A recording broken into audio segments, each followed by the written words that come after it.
প্রবাসী ঈদ তো ফুরিয়ে গেছে ঈদের নামাজ শেষে। ঈদের দিন নামাজ পড়ে অনেক প্রবাসী কাজে জয়েন করেছে।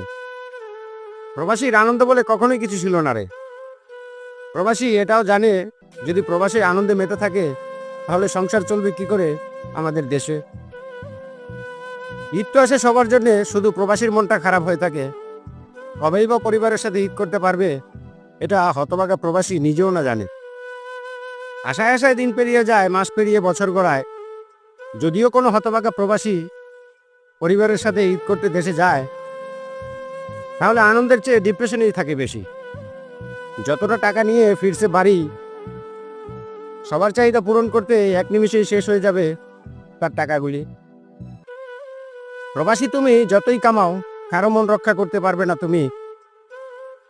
সবার চাহিদা পূরণ না করতে পারলে খারাপ হবে তুমি।